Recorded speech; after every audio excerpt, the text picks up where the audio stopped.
Well, hey there, my name's Emily Myrick from the blog marriedmyrick.com, and today I am so excited to share my favorite rustic sourdough Dutch oven bread recipe.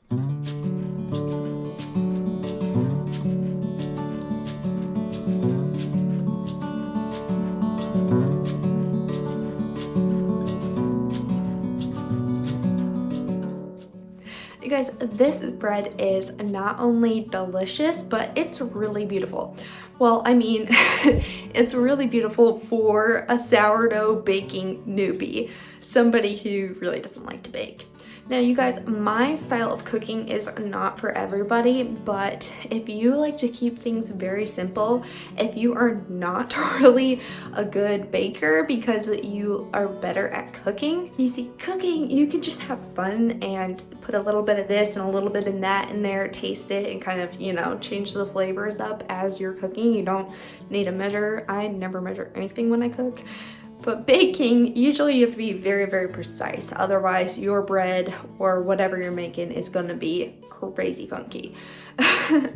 But this bread recipe is really, really simple, and I keep it to only 4 ingredients. And it's really kind of foolproof, you guys. You can make it work, and there's not really a whole lot of measuring and all that kind of jazz going on to make this bread. So the first step when you are making this bread recipe is to feed your sourdough starter.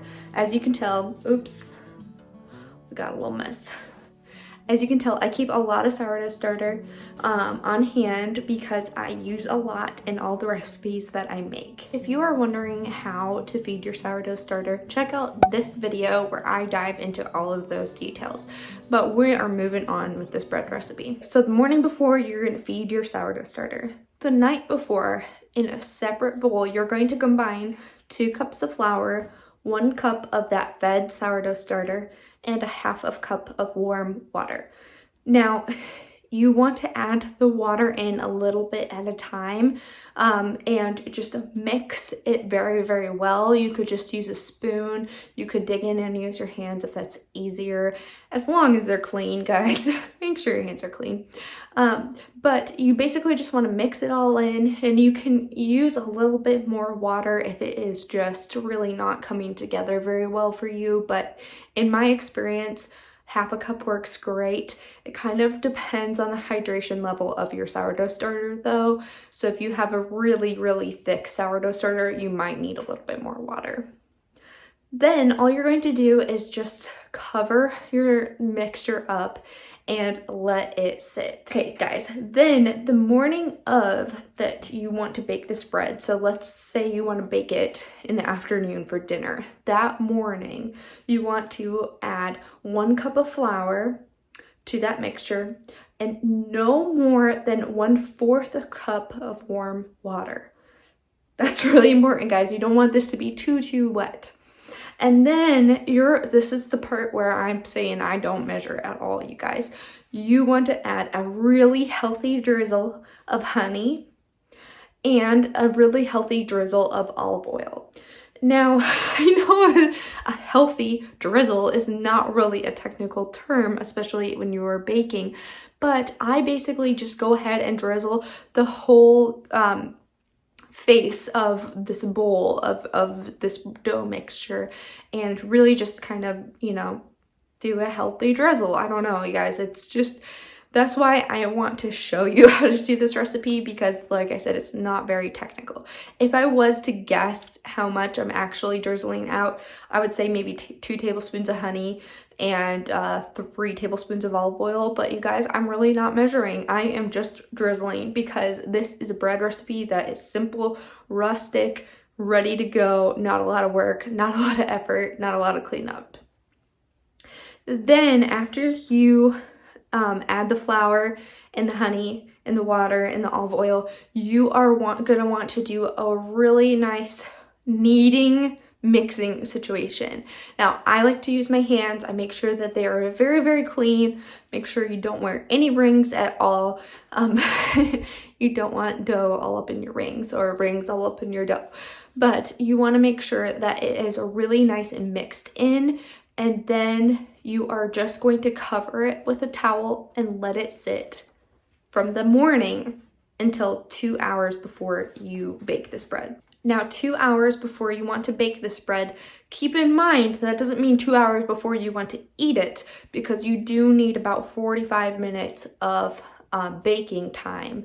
So about 3 hours before you want to eat it, you want to add another healthy drizzle of olive oil, not quite as healthy as in the second rise, but you do want to add a little bit more olive oil, and then you're going to punch it down. Now, it's really important that you add the olive oil before you punch it down, because it's going to make this bread so much easier to handle and to shape. And basically, to shape it, I'm just kneading it a couple times, and then I am rolling it into a ball on a lightly floured piece of parchment paper. But you just want to cover it with a towel and then let it rise for about 2 hours. And about an hour into that process of letting it rise, you want to preheat your oven with your Dutch oven in the oven, lid and everything, at 425 degrees. Then you're going to take your Dutch oven out of the oven when you're ready to bake it. You're going to remove the lid. It might be steaming a little bit, smoking a little bit. I sometimes will add a light drizzle of the oil that I use to season my cast iron Dutch oven, because I have a natural raw Dutch oven. It's not necessary if you have really good seasoning on your Dutch oven, but I have found that it just really helps to make the bread come out very easily at the end. Okay, so then when you are ready to put it into your cast iron Dutch oven, you can either put it in directly on the parchment paper that it rose on, did the final rising process on, or you can put it right into the Dutch oven. I have done it both ways. I think it is a lot easier if you just set it down in the parchment paper right into the cast iron Dutch oven, because it just, you can hold the shape better. It's easier to handle. So I do recommend doing it that way, as long as you have parchment paper. But if you don't, you can cook it in the Dutch oven without any parchment paper. As long as your cast iron Dutch oven is very well seasoned, you shouldn't have a problem getting it out after it's done baking. Then you are going to bake with the lid on for about 25 minutes. And then after that process, take the lid off and bake it for another 20 minutes. You can bake it a little bit longer than 20 minutes without the lid on if you want it to kind of get a little bit more golden or just have a little bit of a darker crust. But I really like the texture after just 20 minutes. It's still nice and crusty. It's great for sandwiches, or to just eat with butter, or to have it with pasta, whatever. There's so many different ways that you can use this bread, but it is just a really delicious, good, easy to make sliced bread recipe. Well, you have to do the slicing, but other than that, it's very easy. And that's really all to it, guys. So if you love this recipe, make sure to give this video a thumbs up, and be sure to hit that subscribe button so that you don't miss any other of my easy sourdough recipes like this one that's coming out next week. So make sure you don't miss that one. All right, guys, I'll see you later. Bye-bye.